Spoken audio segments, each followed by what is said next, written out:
So नमस्कार मित्रांनो, स्वागत आहे तुमचं आपल्या प्रिया के प्रीतम यूट्यूब चॅनलवरती. बँडेड घेऊन तसंच ब्लॉग बनवतोय कारण मी खुश आहे, कारण आपली रिपोर्ट नॉर्मल आली. सलोनी पण खुश आहे कारण तिच्या दादूची रिपोर्ट नॉर्मल आली.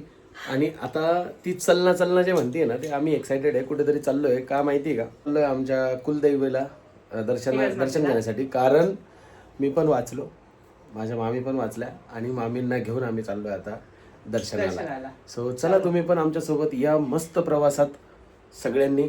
कारण खूप संकटांमधून नंतर एक चांगला दिवस आलाय आणि 2-2.5 महिन्यानंतर आम्ही मनातून मन मोकळेपणाने हसतोय, आनंद व्यक्त करतोय. सो चला हा ब्लॉग नक्की पूर्ण बघा, कारण एक नवीन रोमांचक सफर तुम्हाला याच्यात बघायचं आहे. हिची खुशी काय माहिती का? ही 2.5 महिन्यानंतर घरी आली आहे, म्हणजे स्वतःच्या घरात आली आहे. 2.5 महिने ही हॉस्पिटललाच होती, त्याच्यामुळे तिची खुशी जरा आहे बघा, जास्त गाल लाल लाल झालेत. चला 2 महिन्यात लिपस्टिक लावली आहे. मेकअप हो सुंदर दिसते. कर लाईट बंद. चलो गणपती बाप्पा. सो आता आपण निघालो आहे, प्रवासाची सुरुवात झाली आणि निघालोय ना, गाडीत एक अलाराम वाजला. काय होतं? पंक्चर. एक टायर पंक्चर होतं. मग सगळ्यात पहिले पेट्रोल टाकलं आणि टायर पंक्चर नाही भेटलं, हवा मारून घेतली कारण पंक्चरवाला नव्हता. आता पुढे एक दुसऱ्या पेट्रोल पंपावरती आपल्याला शोधायचंय. प्रिया आणि कोको कुठे आहे? कोको दिसत नाही. कोको लई स्मार्ट दिसतोय आज. पाहू दे, नवीन ड्रेस घातला कोकोनी. काय रे कोको? थँक्यू बोल दादा. ओ हिरो. काय अगं बाई? अरे देवा. लाईक करा, व्हिडिओ पूर्ण बघा. बोल व्हिडिओ पूर्ण बघा. अहो लोक असेच कांदे वेचून घेऊन जातात घरी. आधी तर किती राहायचे या ट्रॅक्टर ट्रॉलीतून पडतायत, कांदे पडतायत त्याच्यातून ना. घरून निघालो तसं गाडीचं टायर पंक्चर झाल्याचा अलाराम लागला आणि बॅड न्यूज. पंक्चर चेक करतायत ते आता, खरंच आहे की नाही. उतरायला लावू का सगळ्यांना? का काही गरज नाही? हा भाऊ,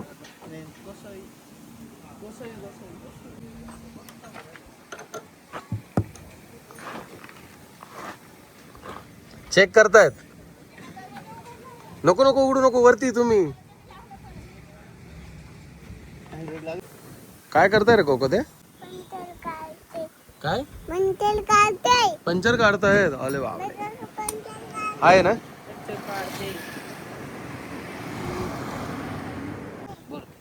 बापरे, हा स्क्रू घुसलेला होता.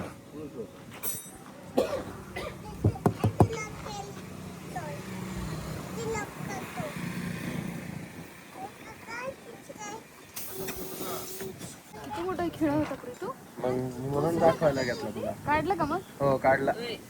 मग आता ते पंक्चर काढतील आणि मग लगेच 2 मिनिटातच होईल. त्याला काही वेळ नाही लागत. अजून चेक करून घेतो कुठं आहे का अजून. तेवढंच असेल पंक्चर. हा तेवढंच असलं पाहिजे. आवाज तर येतो. आता बघू ना, ते स्प्रे मारतील नाही. माती खेळायची? तुला सगळीकडे माती लागते खेळायला. उतरू दे खेळू दे. खराब नको करू बरं का.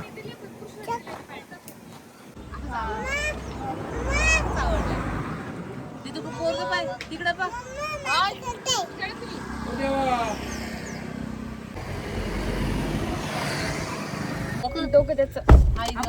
कोणाला लागलं? अरे देवा. प्रिया तू साडी घालायला पाहिजे होती, असं नाही वाटत का तुला? खरंच बोलले तुम्ही, पण नाही का आपलं ना मंदिरात तिकडे त्या मंदिरात जायचं होतं ना. आम्ही एक तर ऍक्च्युली दुसऱ्या मंदिरात चाललो, पण आम्ही बोली गेली होती मामी जसं घरी येतील ना तसं आम्ही कुलदैवाला जाऊ आणि त्यानंतर आम्हाला अक्कलकोटला पण जायचंय आणि मामींना घेऊन जायचंय. तेव्हा पण सगळे फॅमिली जाणार तेव्हा. आता पण मामींना घेऊन जायचंय. बट म्हणजे जे माझ्या मामांचे जे नाते आहे ना, त्याच्यामध्ये ना एक फॅमिलीमध्ये डेथ झाली, त्यामुळे मग ते बोलतात ना की 14 दिवस जात नाही, म्हणून मामी या मंदिरात नाही येते. त्यांनी गाडीतूनच दर्शन घेतलं आणि मामींना आत्तापर्यंत काय नाही दाखवलं. तर मी तुम्हाला ते सांगतो, सगळ्यात पहिले घरी आणल्यावरती आम्ही प्रॉमिस केलेलं की पहिले कुलदेवीचं दर्शन घेऊ आणि त्यानंतर मग आम्ही मामींना दाखवू. सो आता आम्ही मामींना पुढे दाखवणार आहे, पण अगोदर दर्शन घेऊन येऊया.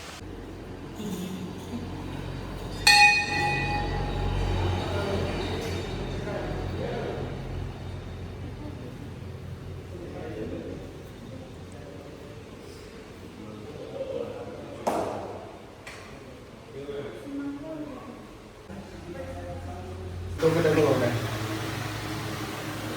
डोकं टेकून. त्याच्या पप्पाला आवडते. आईला तर झाली नाही बरी आता.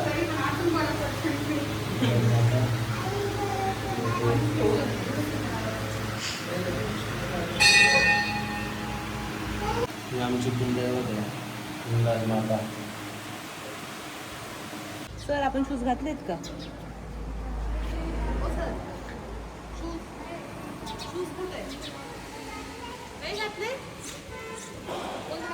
सुंदर दिसतेस, नको लोड घेऊ. सगळ्यांना आता खायला स्नॅक्स घेतले, कारण इथून प्रवास आता अर्धा तासाचा आहे परत पुढं.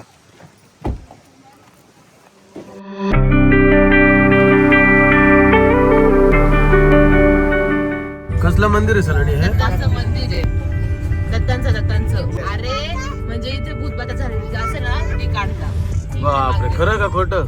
आता मी तर असं ऐकलंय तर मग मी सांगितलं है ना बुका. अरे बाप, मी घाबरलो बाई डायरेक्ट.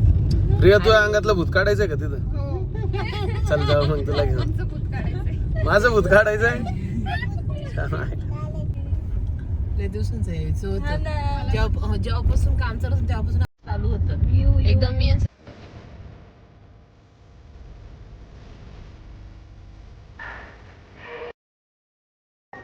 कोको पाया पड पप्पा.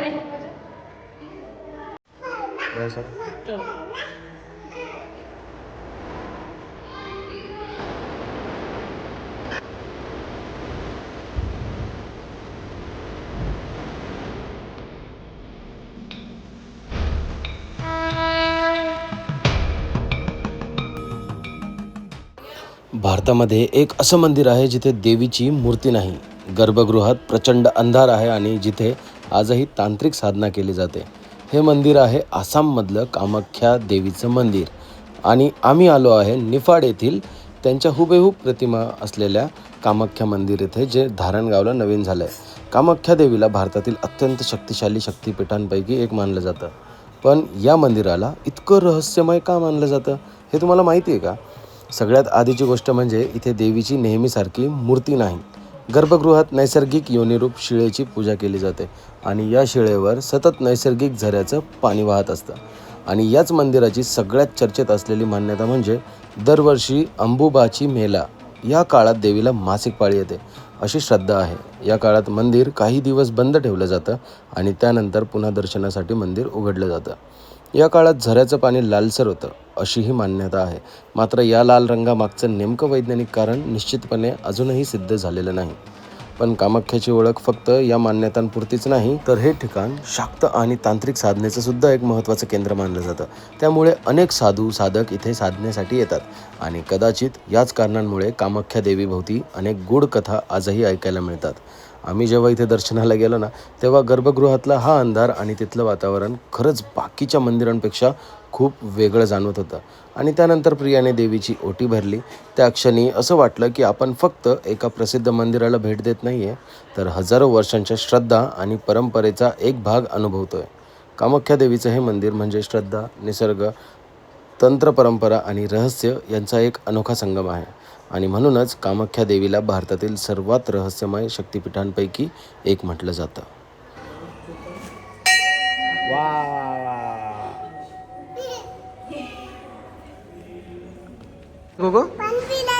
पाणी पिला आत्ता तू?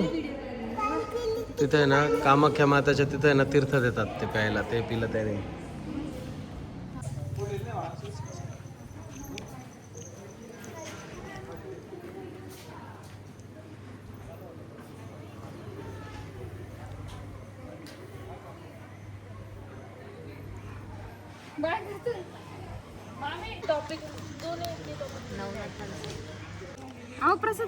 काय प्रसादावरून लढाया चालू आहे तुमच्या?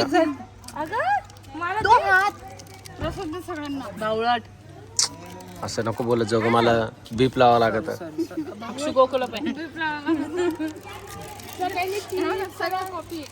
हा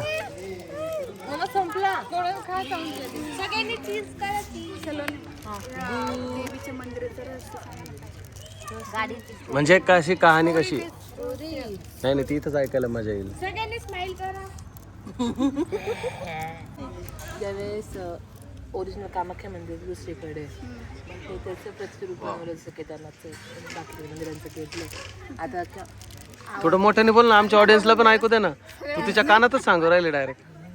कामाख्या मातेचं मंदिर असं आहे की शंकराची जी पहिली पत्नी होती म्हणजे गौरी माता तर आहेच पण जी सती होती मग सतीच्या वडिलांनी ज्यावेळेस शंकराचा अपमान केला होता मग तेव्हा गौरी माता का पार्वती माता? पार्वती मातेचंच दुसरं नाव गौरी. सॉरी मी डाऊट आला म्हणून विचारलं. It's okay.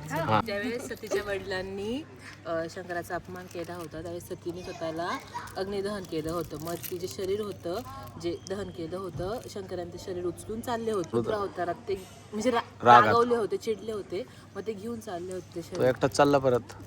मग त्यावेळेस विष्णूने यांच्या सुदर्शन चक्राने तिच्या बॉडीचे तुकडे केले होते म्हणजे योनीचा भाग होता तो कामाख्या मंदिराच्या इथे पडलेला त्यामुळे मग हे कामाख्या मंदिर आहे.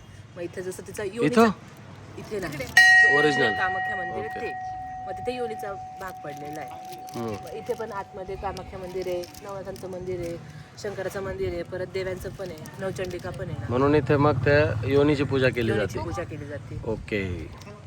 सो आम्ही असं ऐकलं या म्हणजे या देवीकडे सगळे तांत्रिक बाबा लोकची सुद्धा देवी. मी त्या टॉपिकमध्ये इंटरेस्टेड नाही त्यामुळे ते मी घेत नाही मी इंटरेस्टेडचं काय त्याच्यात, तुला थोडी जास्त तोना करायला लावला मी. ते टॉपिक तो नाही ते टॉपिक नाही ऐकलेलं काही. सो चला, खूप मस्त वाटतं, संध्याकाळची वेळ आहे, मन प्रसन्न झालं एकदम. आज कशी गंमत एक पोरगी सोडली का दुसऱ्या पोरीच्या मागं पडायचं. काय बात करते? पोरी होत्या एवढं पोरगीच्या मागे लागले आता. ते पण तिकडं बाय करायचं कोको अरे तिकडे बाय कोका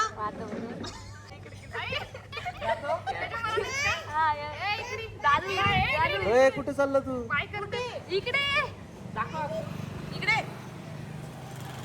कोको इकडे. कोको फोन ठेव. दुनिया झाली कशी थंड झोप आहे राणी आपल्या धुंदीमध्ये दंग मानसाचे सोडले करंग म्हाताऱ्याच्या धोतराची गाठ सुटना काय सांगू राणी मला गाव सुटना काय सांगू राणी मला गाव सुटना कसं सांगू राणी मला गाव सुटना.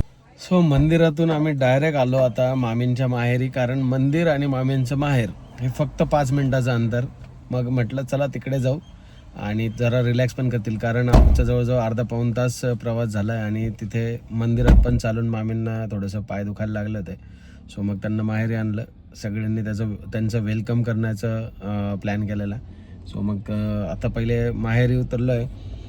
तुम्ही विचार करत असतील अजून मामींना का दाखवत नाही. मी खरं मनापासून सांगतो, मला भीती वाटते अजून दाखवावं की नाही दाखवावं, पण बघूया पुढे जर सगळं काही व्यवस्थित असलं तर मी नक्कीच दाखवायचा प्रयत्न कराल. काही गोष्टी आहेत जे दाखवण्यापासून मला भीती वाटते, म्हणून मग मी अजून दाखवत नाही आहे. म्हणजे जसं की सिक्युरिटी, मामींना कसं वाटेल हा माझा एक पर्सनल ओपिनियन आहे, जे की आता गाडीत कोणी नाही म्हणून मी बोलतो आहे. अक्षरशः म्हणजे मला त्यांना डायरेक्ट कसं बोलू किंवा डायरेक्ट कसं विचारू हे मलाच थोडंसं वेळ वाटतं आहे. म्हणून पण मी प्रयत्न करतो आहे की जर सगळं माहोल व्यवस्थित असला ना मी 100% दाखवेल. म्हणजे आपण बघूया मामींना व्हिडिओमध्ये. कसं आहे समजून घ्या प्लीज, म्हणजे मला आता नेमकं ऑनलाईन एक्सप्लेन पण नाही करता येते कसं आहे, बट आपण प्रयत्न करू. फक्त एवढं की त्या खूप सुखरूप आहे, आता एवढं चांगली रिकव्हरी होते त्यामुळे मग म्हटलं की थांबूया अजून थोडंसं, आणि ते जेव्हा एकदम प्रॉपर होतील ना तेव्हा त्यांनाही कॉन्फिडन्स राहील. आणि मला माहिती आहे तुम्ही व्ह्युअर्स, ॲज अ व्ह्युअर्स तुमचीसुद्धा हीच इच्छा असेल की अजून नको दाखवू, पण काहींना काळजी लागलेली आहे. काहींनी कंटिन्यू आपले ॲक्सिडेंट हॉस्पिटलचे सगळे ब्लॉग्स बघितले, त्यामध्ये बरेच जण बोलतात की मामींना दाखवा. बट मी म्हणजे आता घरात पण सर्वांसोबत बोललो ना तर सगळ्यांचं एकच म्हणणं आहे की अजून थोडे दिवस थांबूया. सो मला तुम्ही पण तुमचं कमेंटमध्ये सांगा की दाखवलं पाहिजे की किंवा थोडे दिवस थांबूया. म्हणजे कसं आहे माहिती का, त्यांना कॉन्फिडन्स आला पाहिजे. माझं असं वैयक्तिक मत आहे, त्यांना वाटलं पाहिजे की यस, कारण कसं आहे माहिती का, इंजुरी फेसवर पण आहे, परत म्हणजे बऱ्याच गोष्टी त्या ॲक्सिडेंटनंतर बदलल्या आहे. आणि त्याच्यानंतर डायरेक्टली म्हणजे जी व्यक्ती हसत खेळत कॅमेऱ्यासमोर असायची त्या व्यक्तीला कॅमेरा फेस करताना आता काय वाटेल, कारण त्यांनी 2 महिने झाले अजून आरसा बघितलेला नाही आहे. आणि स्वतःला ते डायरेक्टली हॉस्पिटलमध्ये कसं होतं, हॉस्पिटलमध्ये मास्क होतं किंवा मग ऑक्सिजन मास्क होतं किंवा त्यांचा चेहरा ॲज अ हॉस्पिटलाइज पर्सन त्यांना एवढं काही माहीत नव्हतं आणि हॉस्पिटलमध्ये त्यांच्याकडे मोबाईल नव्हता, त्यामुळे मी बड्डे व्लॉग वगैरेमध्ये त्यांना दाखवलं. बट आता आहे ना मला थोडंसं मनात डाऊट तयार होतं की अजून थोडं थांबूया का. सो नक्की तुम्ही पण कमेंटमध्ये मला सांगा की काय केलं पाहिजे आणि ॲज अ आमची जेन्युइन ऑडियन्स तुम्ही समजून घ्याल माझी फिलिंग, नेमकं मला काय बोलायचं आहे. कारण माझ्याकडे आता शब्द नाही सुचत आहे मला की मी नेमकं कसं माझी ही सिच्युएशन एक्सप्लेन करू तुम्हाला. बट एवढंच की त्यांना कबूल केलं होतं जेव्हा त्या घरी येतील तेव्हा त्यांना इकडं मंदिरात आणायचं, आमचे कुलदैवी आहे हिंगलाज माता, त्यांच्या दर्शनाला आणायचं आणि अक्कलकोटलाही जायचं आहे. तेव्हाच्या तोपर्यंत आहे ना अक्कलकोटचा प्रवास मोठा राहील, तेव्हा तोपर्यंत त्या एकदम ओके राहतील. सो तेव्हा तर 100% आपण मामींना दाखवूयाच. बट आत्ता कसं त्या पहिल्यांदी म्हणजे हॉस्पिटलमधून बाहेर आल्या आणि पहिल्यांदी घराबाहेर आम्ही त्यांना घेऊन आलो आहे. 4 दिवस झाले त्या घरी आलेल्या आहेत. बट या 4 दिवसात माझ्यासोबतही जरा वेगळाच इन्सिडेंट झाला. माझ्या चेस्ट पेन झालं, त्याच्यामुळं मग मला पण ॲडमिट व्हावं लागलं आणि म्हणून सगळ्या गोष्टी परत डिस्टर्ब, त्या माझंही टेन्शन घेत होत्या की मला काय झालं म्हणून. बट जसं मी घरी आलो तसं एकदम ओके आणि मी पण व्लॉग घेऊन आहे ना ॲटलिस्ट त्यांना दिसलं पाहिजे की मी नॉर्मल आहे. आणि बघूया सगळं चांगलं चालू आहे आता, व्यवस्थित आहे, माझी तब्येत बरी, मामीही बरं आहे.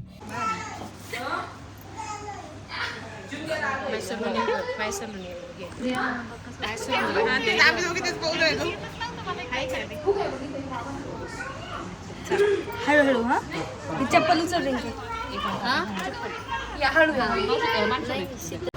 पुढच्या व्लॉगमध्ये ना आपण त्यांना घरी कसं वेलकम केलं त्याच्यात मी तुम्हाला नक्की मामींना दाखवेल. तो पण असंच प्रेम आणि प्रार्थना ठेवा. Bye bye, take care.